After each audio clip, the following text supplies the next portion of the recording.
pasar membeli ikan. Alhamdulillah dapat berlimpah. Salam sejahtera saya ucapkan.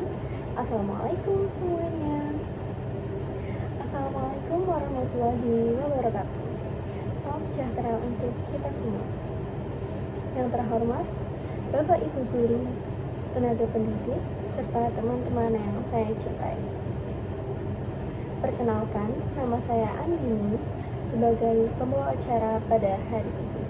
Hari ini saya sangat antusias sekali untuk berbagi pemikiran tentang topik yang sangat relevan pada zaman sekarang, yaitu pemanfaatan AI atau Artificial Intelligence pada kehidupan sehari-hari dengan tema bagaimana sih kita sebagai anggota Gen Z memanfaatkan AI dalam kehidupan sehari-hari sehingga bisa menjadi teknologi yang tepat guna.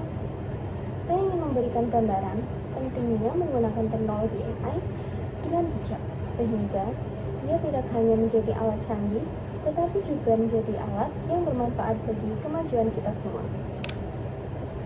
Sebagai generasi yang besar di era digital, Gen Z seringkali dikelilingi oleh inovasi teknologi seperti AI.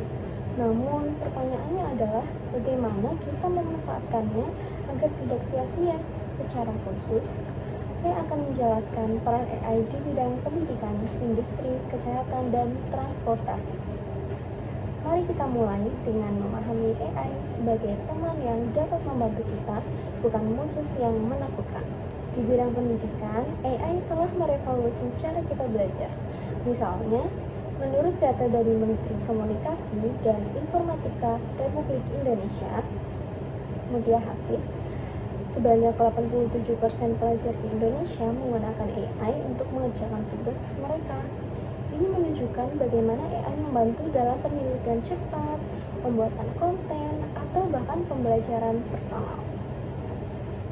Bagi Gen Z seperti kita, AI seperti asisten pribadi digital seperti Siri atau Google Assistant dapat membantu dalam mengatur jadwal, menjawab pertanyaan, atau bahkan menerjemahkan bahasa melalui aplikasi seperti Google Translate.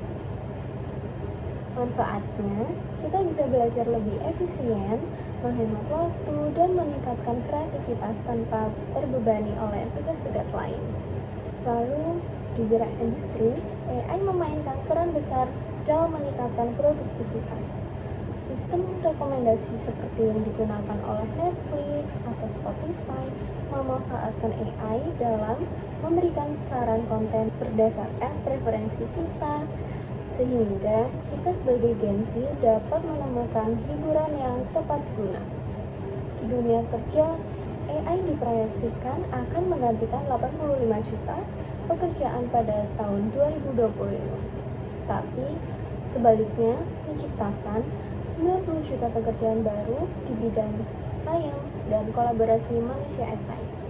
Ini adalah peluang bagi kita untuk belajar keterampilan baru, seperti analisis data, agar tetap relevan di pasar kerja yang semakin kompetitif. Di bidang kesehatan, AI juga menawarkan kemajuan yang signifikan loh. Menteri Kesehatan Budi Gunadi menyatakan bahwa AI generatif dapat meningkatkan pelayanan kesehatan dengan analisis yang lebih akurat terhadap gen, neuron, sel, dan mikrobiom dalam tubuh manusia. Contohnya, diagnosis kesehatan melalui AI seperti sistem yang menganalisis hasil tes medis atau memprediksi resiko kesehatan berdasarkan rekam medis. Bagi Gen Z, ini berarti kita bisa mendapatkan perawatan yang lebih cepat dan tepat, seperti menggunakan chatbot untuk konsultasi awal atau aplikasi kesehatan yang mendeteksi penipuan dalam asuransi. Contohnya mungkin seperti Halodoc. Manfaatnya jelas loh, kesehatan yang lebih baik dan akses yang lebih mudah, terutama di era pandemi seperti sekarang. Seperti beberapa tahun lalu, kita nggak mau lagi kali ya ada pandemi gitu. Terakhir, di bidang transportasi, AI telah mengubah kita dalam bergerak. Kendaraan otonom seperti mobil tanpa pengemudi, menggunakan mesin learning dan computer vision untuk mengenali objek yang membuat keputusan otomatis, ini membuat perjalanan lebih aman dan efisien. Bagi kita para Gen Z, ini berarti kita bisa fokus pada hal lain saat berkendara, atau bahkan mengurangi kemacetan melalui sistem navigasi cerdas. Contoh lainnya adalah pengenalan suara dan wajah di aplikasi transportasi yang memudahkan akses tanpa kartu fisik. Secara keseluruhan, manfaat AI bagi generasi milenial hingga Gen Z adalah meningkatkan efisiensi, inovasi, dan peluang karir. Kita bisa menjadi lebih produktif, kreatif, dan sehat asalkan kita gunakannya dengan bijak. Namun, tantangannya adalah menghindari ketergantungan lebih dan penyalahgunaan, seperti menggunakan AI untuk mencontek tugas tanpa belajar. Oleh karena itu, saya mengajak kita semua, terutama sebagai Gen Z, untuk memanfaatkan AI sesuai kebutuhan sehari-hari.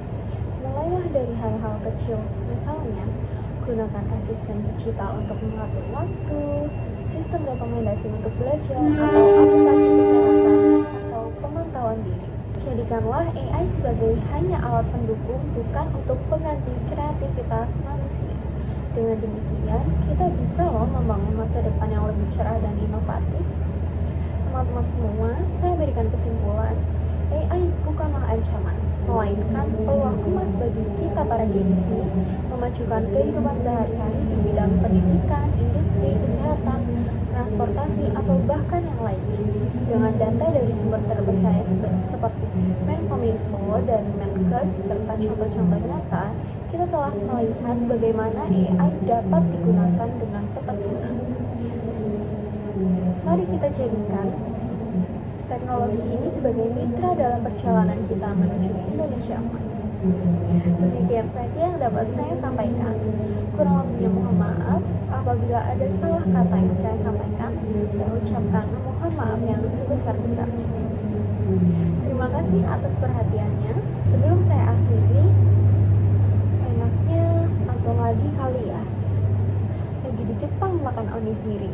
Cakep. Tapi aslinya ingin ketan. Assalamualaikum, saya akhiri. Sampai jumpa lain kesempatan.